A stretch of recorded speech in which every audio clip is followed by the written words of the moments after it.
j'espère que vous allez super bien. Et donc aujourd'hui on se retrouve pour un nouveau lecture manga qui va être énormissime. Il est vraiment très conséquent et il est 100% shoujo. Donc il me semble que j'ai 21 tomes à vous présenter pour 16 séries différentes tout de même. Et donc dans un premier temps je vais commencer par vous parler de 4 shoujo que j'apprécie. Voilà, c'est pas des gros coups de cœur ni des shoujo de ouf, mais voilà, je les apprécie. Ensuite, il y aura les shoujo que j'adore, voilà, que j'aime vraiment beaucoup. Ensuite, on aura mes 3 shoujo coup de cœur, un josei et 2 shoujo qui tirent plus vers le seinen. Donc du coup, voilà, donc je vais être très brève dans les résumés, tout ce qui se passe, tout ça pour vous donner mon avis, parce que il y a quand même 21 tomes et 16 séries différentes, donc ça risque de durer un petit peu longtemps. Donc si vous pouvez vous prendre une bouteille d'eau et un petit truc à grignoter pour que vous puissiez être peinard devant la vidéo, ce serait top. Et donc on va commencer tout de suite avec tout ça. Donc on va commencer avec la première série que je me suis lue. Il s'agit des tomes 1 et 2 de Secret Feelings de Yukimo Oshimori. C'est aux éditions Soleil Manga. C'est une série qui est finie en 2 tomes, donc voilà, série complète. Et donc c'est de genre romance tranche de vie. Et donc cette histoire va nous parler d'un jeune homme qui s'appelle Naoto. Et donc c'est un jeune homme nonchalant et très ennuyeux. Et surtout il fait fuir tout le monde par son regard. Voilà, il a un regard que tout le monde pense méchant, alors que c'est seulement sa façon de regarder les gens tout simplement. Et on va rencontrer notre héroïne, donc qui est ici, qui s'appelle Yu et qui elle est très intriguée par notre jeune homme, et donc qui va vouloir en apprendre un petit peu plus sur lui et connaître tous ses petits secrets.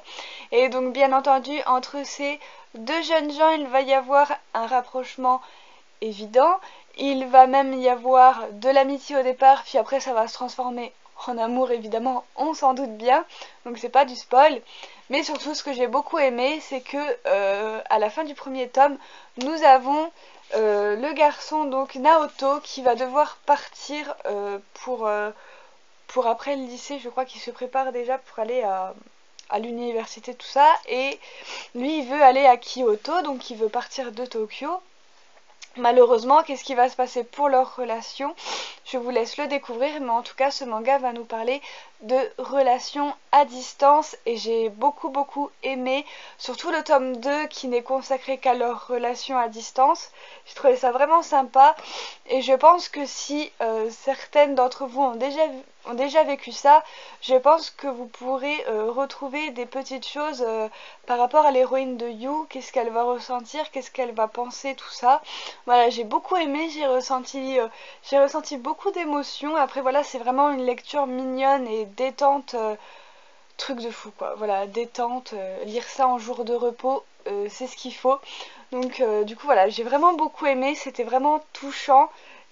La fin est bien. Donc voilà, la fin est très bien, même je crois que ça se finit en happy end pour nos personnages.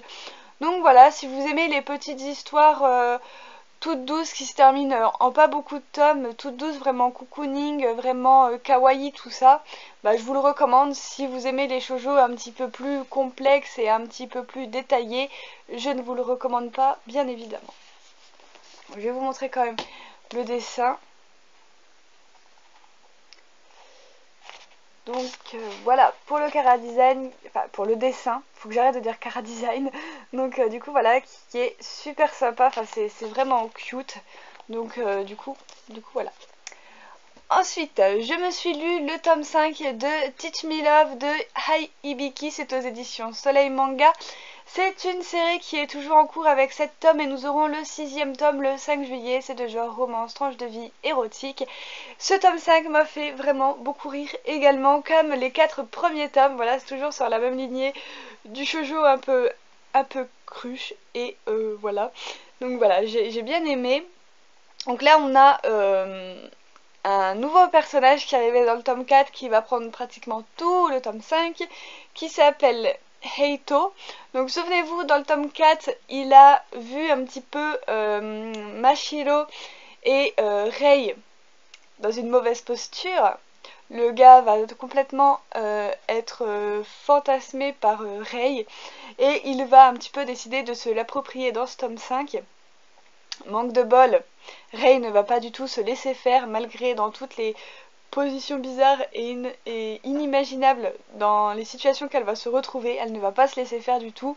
Et donc ça j'ai trouvé très sympa parce que sérieusement si elle se serait laissée faire et tout et qu'elle aurait tenté quelque chose avec ce fameux garçon, je pense que j'aurais abandonné la série parce que ça aurait été du n'importe quoi. Déjà que c'est un petit peu du n'importe quoi, mais alors là ça aurait été vraiment du très grand n'importe quoi.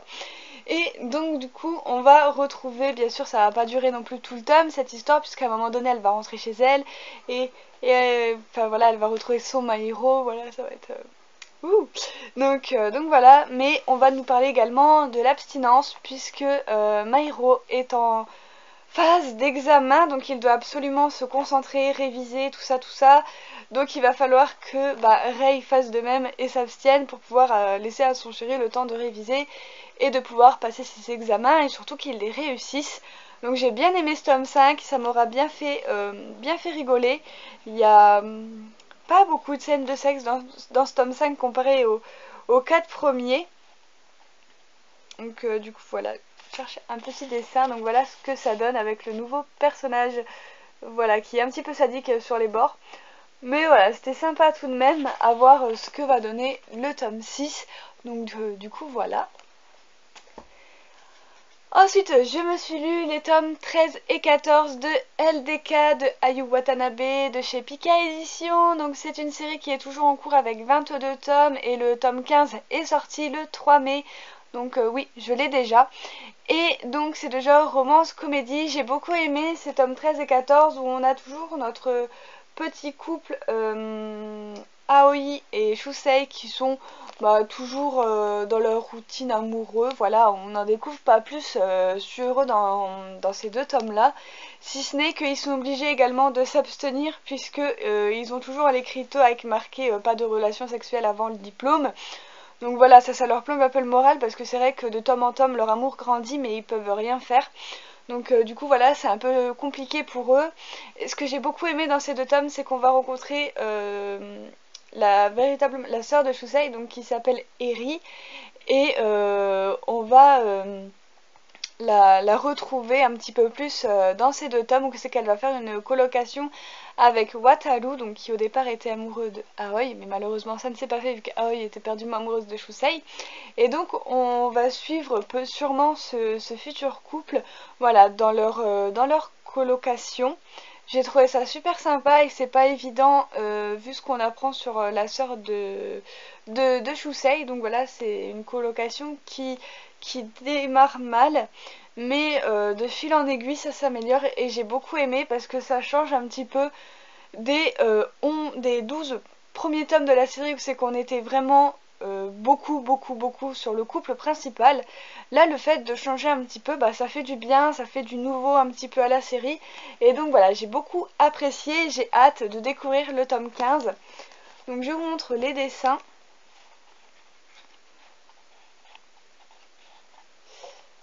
Qui sont super sympas. Du coup voilà. Voilà. Ensuite nous avons le tome 3 de Urakata de Bisco Hattori aux éditions Panini. C'est une série qui est toujours en cours avec 5 tomes et nous aurons le tome 4 le 28 juin. C'est de genre comédie-romance. J'ai adoré ce tome 3 où c'est que dans ce tome 3 ils sont en vacances mais pas pour le Dead Part. Eux ils vont aller en stage et ils vont plus particulièrement devoir s'occuper d'un gosse, d'un jeune acteur de 10 ans. Donc voilà, qui est très capricieux, très colérique. Voilà, dès qu'il y a quelque chose qui va pas, il en fout plein dans la tronche des gens, il se met en colère et tout. Enfin, c'est vraiment le gamin qu'on a envie de baffer tellement il est insupportable. Et on va se rendre compte que un petit peu le chef du Dead Part, alors j'ai carrément oublié son prénom, ce personnage-là, et en fait il a peur des enfants. des gosses. Et ça va donner des situations juste trop drôles. Donc du coup voilà, je me suis marrée. C'était vraiment sympa ce tome 3, je crois que c'est un de mes tomes préférés. Et ils vont devoir aussi, ils vont aussi tomber sur un, comment on appelle ça? Sur un chef d'équipe, enfin un réalisateur un petit peu tordu aussi. Enfin, ça va vraiment pas être compliqué du tout. Et donc ensuite on va en apprendre plus sur le personnage de Tomu, donc qui fait aussi partie du Dead Part, qui est sur la couverture avec ses cheveux bleus. Voilà, Ranmaru va avoir envie d'en apprendre un petit peu plus sur lui et pourquoi pas de s'en faire un ami. Donc j'ai vraiment beaucoup apprécié cette partie-là aussi. Et on a une troisième partie qui se conclut sur où ils vont devoir faire une maison hantée pour pouvoir gagner un peu de sous pour leur club. Donc du coup voilà, c'était pas mal. Encore beaucoup de rigolade pour la maison hantée parce qu'on a une fan de zombies et de trucs d'horreur qui va nous faire une maison hantée mais qui fait vraiment flipper de sa race. Et donc du coup voilà, c'était vraiment pas mal, j'ai beaucoup aimé, j'ai hâte d'avoir la suite, voilà le tome 4 du coup, qui est prévu pour le mois prochain, donc c'est cool, on n'aura pas longtemps à attendre. Donc voilà pour un dessin. Donc oui, il y a toujours autant de bulles à lire. Pour lire Urakata, je mets 1 h 30, alors que normalement pour lire un shoujo tout simple, lambda, je mets une demi-heure. Voilà, celui-là il me faut 1 h 30 pour le lire parce qu'il y a tellement de bulles. Et donc c'est un truc de ouf, il me prend énormément de temps à lire, mais il est toujours aussi sympa. Donc du coup voilà, je continue avec plaisir. Ensuite, je me suis lu les tomes 6 et 7 de Rainbow Days de Minami Mizuno. C'est aux éditions Kazé. C'est une série qui sera terminée en 16 tomes. En 15 tomes, j'ai marqué sur ma feuille, je sais pas pourquoi je dis 16. Et donc, le 9e tome paraîtra le 31 mai et c'est de genre romance tranche de vie. J'ai adoré ce tome 6 et 7, comme j'ai eu un réel coup de cœur pour la série. Donc ça continue toujours aussi bien. Donc dans ce tome 6, on va nous parler de Matsu, parce que depuis qu'ils sont allés dans le parc d'attractions dans le tome 5, ce jeune homme qui est pourtant un sadique et un séducteur, hein, il faut bien se l'avouer, il est vraiment tombé amoureux pour la première fois de sa vie d'une jeune fille, il ne va pas en démordre. Il est bien évidemment tombé amoureux de Marie, donc la meilleure amie de Hana et qui a peur des garçons. Donc c'est vraiment une situation très compliqué qui va s'installer entre ces deux personnages. Donc voilà, j'ai beaucoup aimé, j'ai beaucoup ri. Et on a comment il s'appelle, j'ai oublié. Il faut que je retrouve les personnages. Normalement, voilà. Et on a voilà Natsuki également aussi, on va beaucoup être sur lui aussi, puisque on va être dans la période de Noël. Alors je sais plus si ça se passe dans le tome 6 et dans le tome 7, mais c'est par là. Et donc il va inviter Anna, bien sûr, qu'il aime depuis le premier tome, hein, c'est plus un spoil.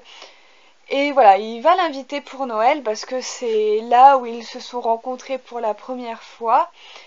Et ça va pas du tout se passer comme prévu. Et on a Anna qui subitement va ressentir des sentiments étranges vis-à-vis de Natsuki. Donc bien évidemment, elle est tombée sous son charme avec ce qui s'est passé à Noël. Voilà, je ne peux pas vous en dire plus.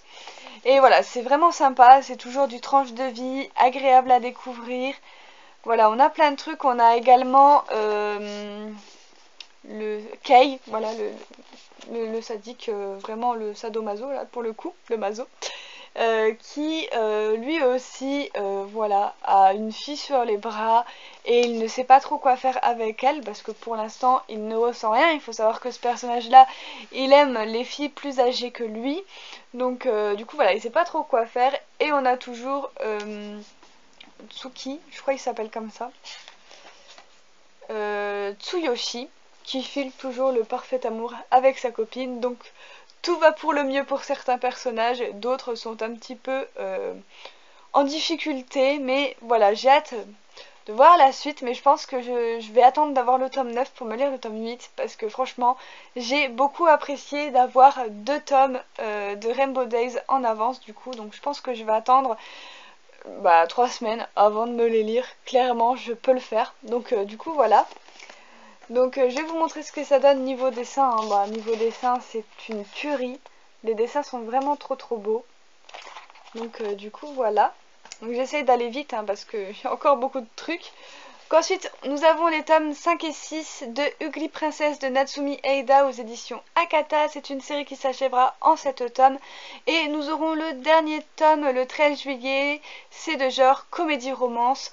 J'ai plus qu'adoré ces tomes 5 et 6 où c'est que Mito va faire son entrée au lycée. Donc elle doit tout reprendre de zéro, c'est-à-dire se faire des amis, voilà, des rencontres, tout ça. Et elle va tomber sur 3 garçons qui ressemblent comme 2 gouttes d'eau aux personnages qui sont, vous savez, au jeu qu'elle joue sur sa console, il me semble. Personnages fictifs, sûrement de manga et tout. Et ben en fait, ces personnages-là vont être réels dans son lycée, mais ils vont tous avoir une attitude ou une façon d'agir, de penser, tout ça, différente. Et j'ai trouvé ça sympa. Donc je sais pas s'il y a les prénoms, parce que alors là, je m'en souviens plus du tout. Tiens, voilà, ils sont là. Je vais vous les montrer, vous verrez peut-être mieux de qui je parle. Voilà, les 3 là qui sont dans le jeu. Et ben ils vont se retrouver au lycée avec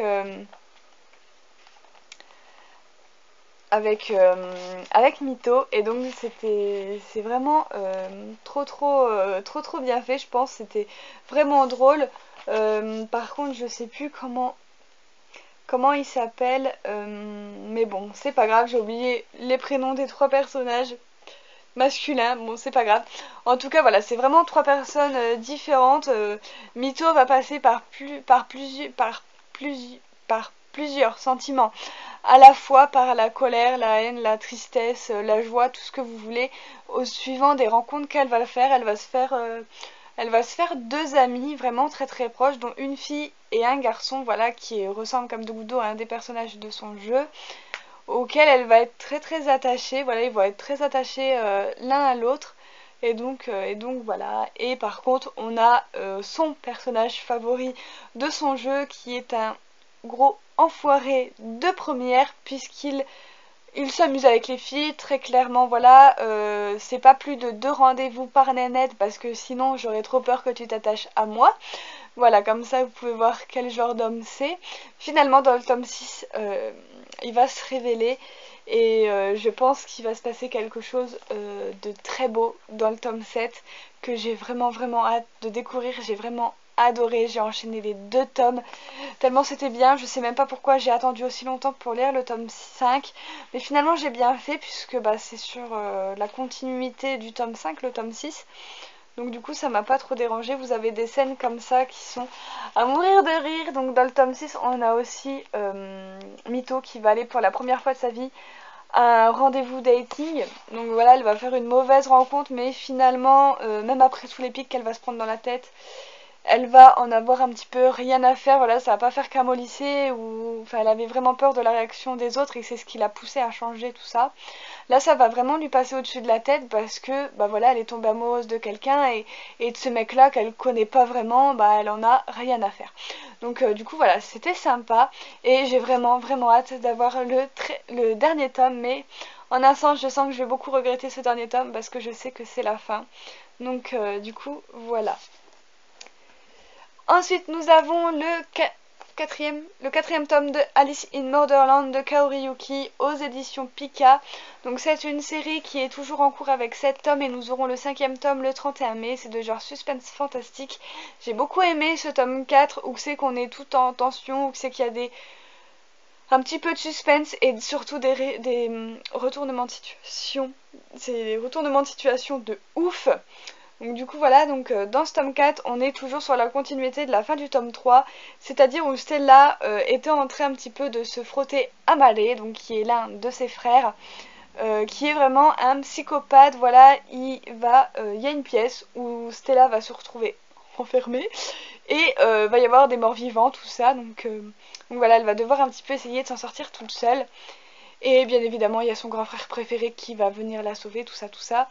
Et on va en apprendre un peu plus sur le passé de Stella, puisque elle va voir un énorme flashback sur son enfance en gros. Et elle va remarquer que là où elle a perdu ses parents, il y avait un petit garçon qui était aux cheveux blancs, donc elle va très vite se rendre compte que c'est quelqu'un qu'elle connaît et qu'il s'agit de Tsukito. Donc c'est le garçon qui depuis le premier tome lui dit qu'elle l'aime et tout ça, enfin voilà, qui lui court après en quelque sorte. Et là, bah, on est un petit peu en suspense parce que ça finit là. Voilà, on sait pas trop qu'est-ce qui s'est passé avec ce jeune homme aux cheveux blancs dans cet avion, on n'en sait pas plus. Donc du coup voilà, j'ai vraiment hâte d'avoir le tome 5 pour découvrir. C'est vraiment très très dur à vous expliquer qu'est-ce qui se passe de plus en plus dans ce tome. Voilà, on a aussi des rébellions dans ce tome là, enfin voilà, des personnages qui commencent à s'en prendre carrément à leurs parents. Ils ont bien raison parce que c'est eux qui ont lancé tout le jeu. Donc voilà, je vais vous montrer un petit peu ce que ça donne niveau dessin. Donc voilà, ça donne quelque chose de comme ça. Donc j'aime beaucoup le dessin de cet auteur. On ressent vraiment bien l'effet psychologique des personnages et tout. Voilà, c'est une mangaka que j'aime beaucoup. Et donc voilà, c'était vraiment pas mal. Et j'attends le tome 5 avec beaucoup d'impatience pour le coup, parce que ça finit quand même dans un petit suspense et j'aimerais bien savoir la suite. Du coup voilà. Ensuite, nous avons le tome 3 de Queen's Quality de Kyosuke Motomi aux éditions Kazé. C'est une série qui est toujours en cours avec 4 tomes. Nous n'avons pas la date du tome 4 et c'est de genre romance fantastique. J'ai plus qu'adoré ce tome 3. Où c'est qu'on a toujours Fumi et Kyutaro qui sont toujours nettoyeurs d'âme. Et voilà, ils vont réussir un petit peu à nettoyer les âmes qu'ils étaient en train de purifier dans le tome 2. Et donc ils vont s'en sortir. Le problème c'est que dans ce tome 3, en fait Fumi dans le tome 2 avait dévoilé la Reine Blanche. Et en fait la Reine Blanche elle est très convoitée par les autres portes, puisqu'on apprend que dans ce tome 3 il n'y a pas que la porte à cette famille là. Il y en a 3 autres, en fait ce sont des portes qui portent les divinités chinoises. Donc je sais plus trop comment elles s'appellent, Giabu, enfin tous ces trucs là. Voilà, je sens qu'il y a le tigre, la tortue et les 2 autres j'ai oublié, le dragon peut-être. Voilà, il y a les divinités chinoises de l'ancien temps. Donc du coup voilà. Et donc Fumi va un petit peu se faire capturer dans ce tome 3 par des gens d'une autre porte. Tout simplement parce que la reine noire, puisque Fumi a les deux en elle, elle a la reine blanche et la reine noire. Malheureusement la reine noire, elle fait un peu peur et donc elle est pas très bien reçue chez les autres portes qui veulent plutôt l'éliminer. Donc dans ce tome 3 elle va se faire capturer et il va falloir que Kyutaro lui vienne en aide. Donc du coup j'ai beaucoup aimé parce que dans un sens on va en apprendre plus sur cette fameuse reine noire. La blanche pas trop puisqu'elle n'est pas réapparue. Et donc voilà, il va falloir que Fumi apprenne à vivre avec sa reine noire et qu'elle apprenne à la dompter pour ne pas que Fumi se transforme carrément en méchante reine. Donc du coup voilà, j'ai beaucoup aimé et j'ai toujours autant hâte d'avoir la suite. Ensuite, je me suis lu le tome 2 de Chiki Love de Mitsubashi Miyuki. C'est aux éditions Delcourt Tonkam. C'est une série qui est toujours en cours avec 9 tomes et le tome 3 nous paraîtra le 7 juin. C'est de genre comédie romance. Donc dans ce tome 2, j'ai beaucoup aimé. Donc on a toujours, ça tourne toujours à peu près à la même chose, c'est-à-dire que vous avez Yuki qui est toujours la manager du club de basket, qui a un sale caractère, et vous avez lui qui joue au basket et qui est éperdument amoureux de Yuki. Le problème c'est que Yuki, elle avait un autre garçon en vue, donc c'est très dur de renoncer à lui et de tomber surtout sur le charme de ce garçon-là qui n'arrête pas de la taquiner, de l'embêter. Donc voilà, dans ce tome 2, leur relation va un petit peu évoluer. Et ils vont aussi faire des matchs. Donc voilà, j'aime bien un petit peu ce côté. Vous avez la romance avec la fille super énergétique, super caractérielle et tout. Vous avez le mec qui est à fond sur elle et tout. Et vous avez cette dose de sport. Voilà, j'ai bien aimé. Donc voilà. Après je vais pas tout vous dire, je vais vous laisser quand même découvrir puisque c'est que le tome 2, donc voilà, ça n'avance pas beaucoup. Mais voilà, j'aime bien, mais sans plus. Voilà, c'est une série sympa, divertissante, qui est longue à lire aussi je trouve. Parce qu'il y a beaucoup de textes aussi. par exemple. Voilà, il y a beaucoup de textes aussi. Et donc voilà, c'était plaisant. Je vais quand même me prendre la suite parce que j'ai quand même hâte de voir jusqu'où nos personnages vont aller. Et si notre jeune Yuki là va se décoincer un petit peu du cul aussi, hein, il serait temps. Donc voilà. Ensuite, nous avons le tome 2 de Black Prince and White Prince de Makino aux éditions Soleil Manga. C'est une série toujours en cours avec 9 tomes aussi et le tome 3 nous paraîtra le 5 juillet, c'est de genre romance tranche de vie. J'ai beaucoup aimé ce tome 2 où c'est que dans le premier tome, c'était plus le Black Prince, donc ce jeune homme là qui était mis en avant et qui était tombé un petit peu sur la jeune fille et qui lui avait donné un ordre genre maintenant tu m'obéiras, tout ce que je te dirai, un truc dans le genre, puisque la jeune fille lui avait coupé une de ses mèches de cheveux. D'ailleurs ça fait penser légèrement à Tsubaki vu comment le début de série a commencé. Et là et ben c'est plus le White Prince qui est mis en avant, puisque lui aussi il va se rapprocher de la jeune fille. Il va vouloir l'aider parce qu'elle doit passer l'examen de rattrapage vu qu'elle a été nulle pendant ses examens et qu'elle a eu des mauvaises notes.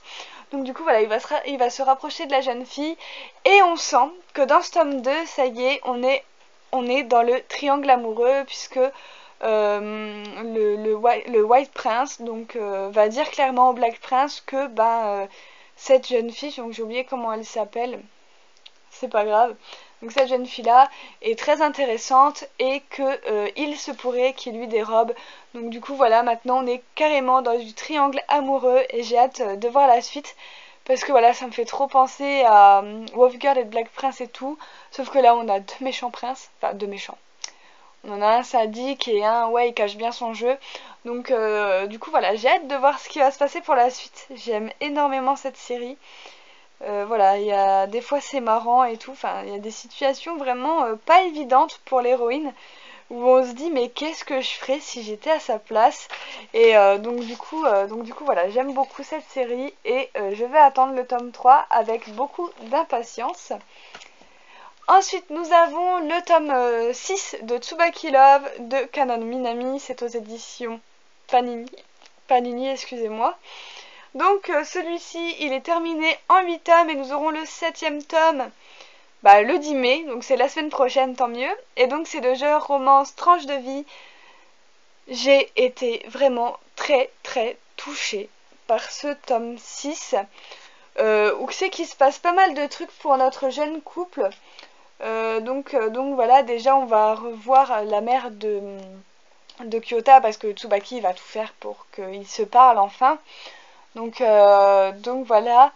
Et on a également leur relation qui va être une seconde fois en danger, qui est au bord de la rupture.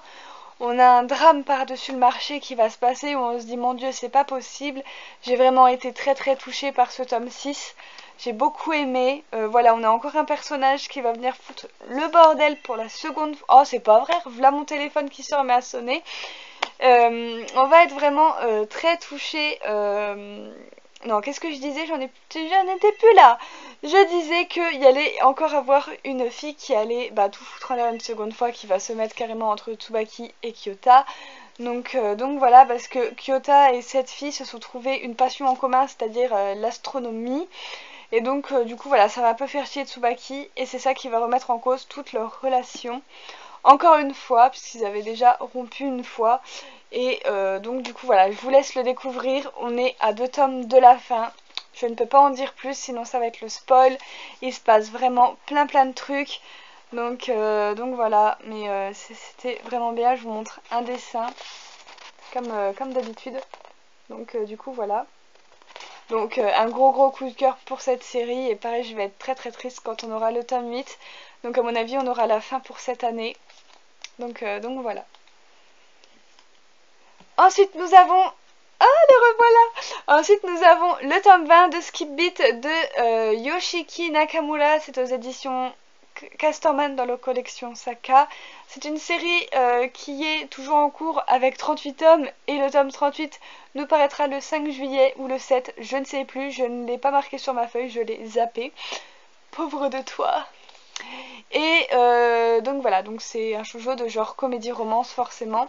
Même s'il n'y a pas beaucoup de romance, hein, parce que je suis déjà au 20e tome et il se passe pas grand chose. Il n'y a pas beaucoup de rapprochement entre Kyoko et Ren. malheureusement. Et donc j'ai beaucoup aimé ce tome 20 qui est beaucoup moins drôle que les autres. Il est très touchant et très bouleversant à la fois puisque nous sommes le 24 décembre dans ce 20e tome et c'est l'anniversaire de Maria, donc la petite fille du président de LME. Et on va apprendre que cette petite fille, que Maria ne veut pas fêter son anniversaire parce que le 24 décembre c'est aussi la date d'anniversaire de décès de sa maman, donc c'est vraiment très dur pour une petite fille de 8 ans, puisqu'elle a 7 ans avant, donc là elle va sur ses 8 ans, elle a 8 ans dans ce tome 20. Et donc Kyoko va décider de quand même faire une fête, elle va voilà avoir envie de redonner goût à la vie à la petite fille, de se dire, de se dire que voilà, même si c'est le jour de la mort de sa maman, un anniversaire c'est quand même très important, surtout pour un enfant. Et donc elle va lui dire, enfin voilà, elle va lui faire une fête quand même, mais pour que Maria puisse remercier aux gens qu'elle aime, voilà, de la soutenir, de l'aimer, tout ça, et j'ai trouvé ça vraiment trop touchant, donc on va voir Kyoko se mettre un petit peu au fourneau, donc voilà, c'est pour ça qu'on voit Kyoko sur la couverture en mode cuisinière.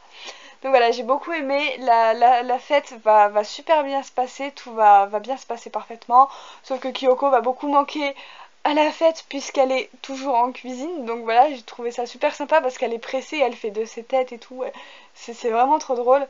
Et on a également ce qui m'a beaucoup fait rire parce que l'auteur ne fait pas quand même que dans le dramatique, il y a toujours une part d'humour dans ces tomes à chaque fois. Voilà, à chaque fois l'auteur est obligé de mettre une touche d'humour qui va nous faire exploser de rire. Et là la touche d'humour c'était que on va arriver au 25 décembre et c'est l'anniversaire de Kyoko, voilà, ça va être ses 17 ans. Et on a Ren qui va se pointer avec une rose.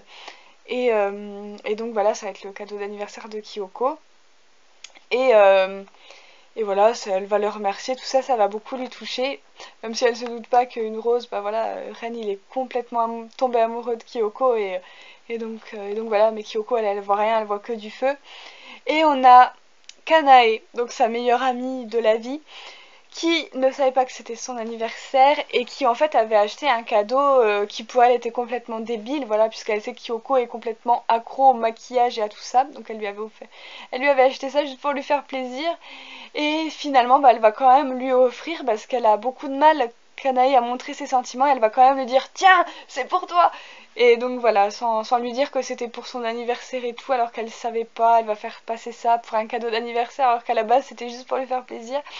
Et ça m'a fait trop marrer parce que Kanae fait encore une fois des têtes trop zarbi, elle se ment à elle-même et c'est vraiment trop drôle parce que franchement ça se voit sur son visage.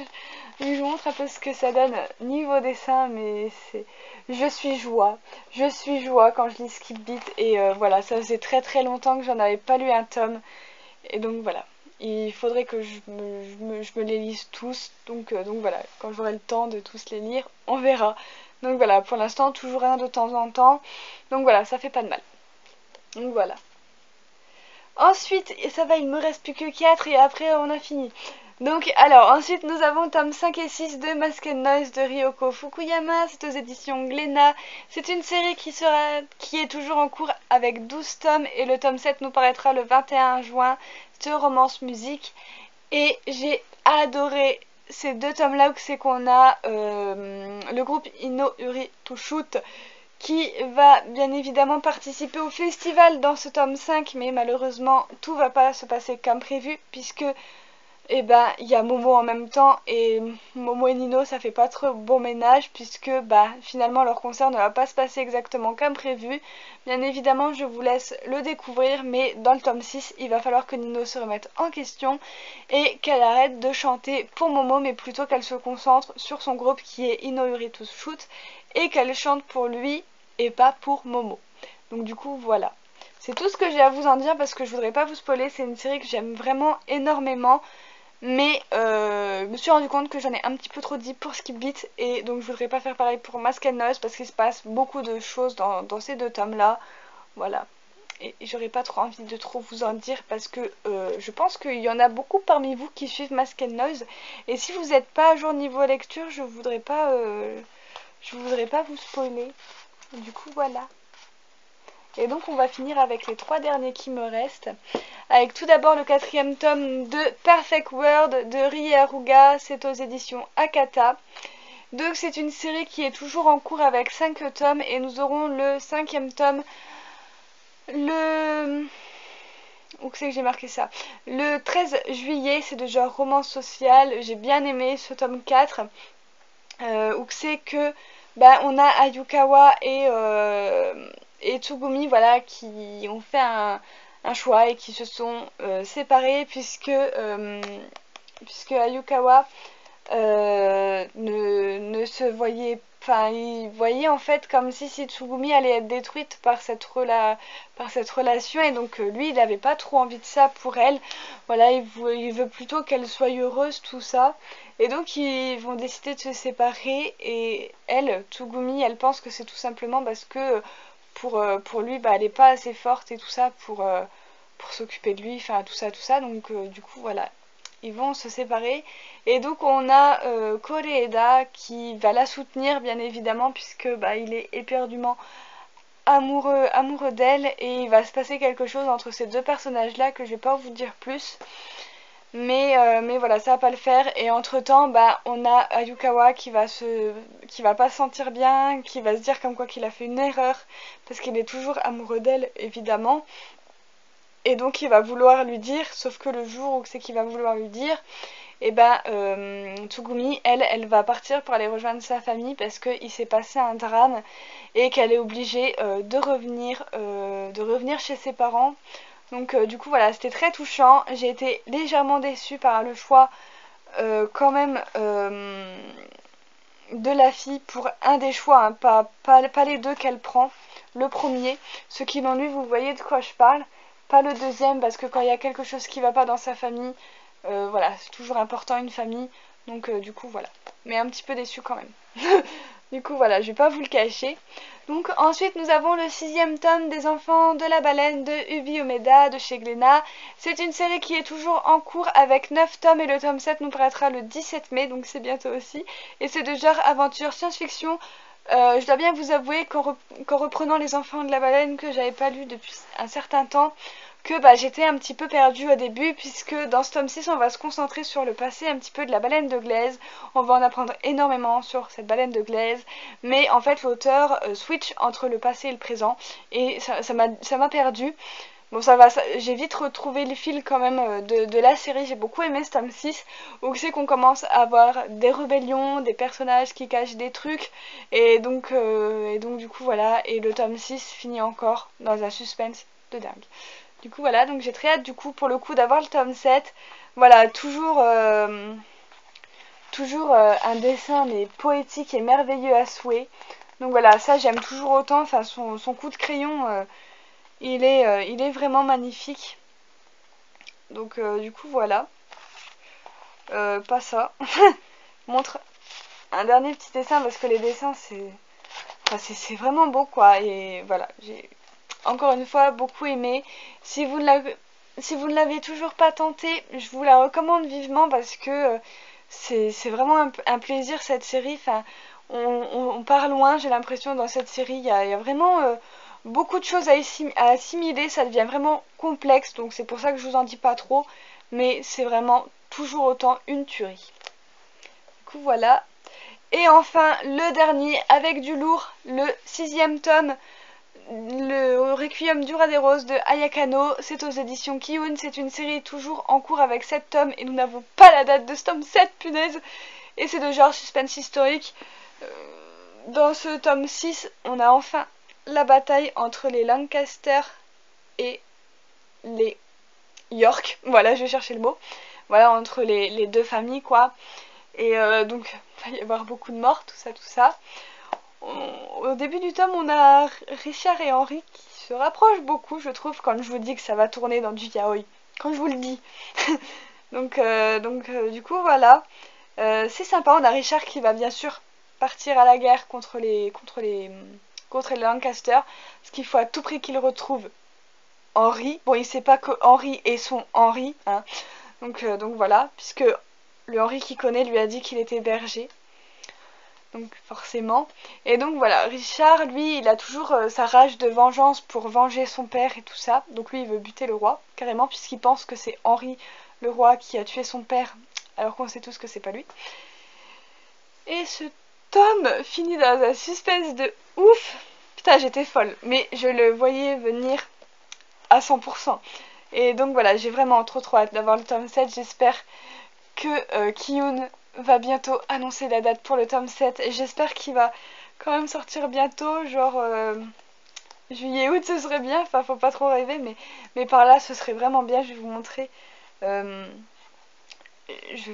dessin. Je vais vous montrer un dessin de Henri et Richard parce que c'est les deux personnages que j'adore plus que tout. Donc du coup voilà, j'aime énormément cette série, c'est vraiment un gros coup de cœur et je pense que c'est grâce à cette série que je me suis aperçue que j'adorais les mangas style historique. Donc du coup voilà. En plus la couverture est juste magnifique. Donc du coup voilà. Bon bah écoutez, j'espère que ma vidéo vous aura plu. En tout cas n'hésitez pas à mettre le petit j'aime et les commentaires, vos avis en commentaire c'est mieux. Donc du coup voilà, dites-moi si vous avez lu quelques séries que je vous ai présentées, donc voilà, ou ce que vous comptez lire. Et donc moi je vous retrouve très bientôt pour une prochaine vidéo. Bye!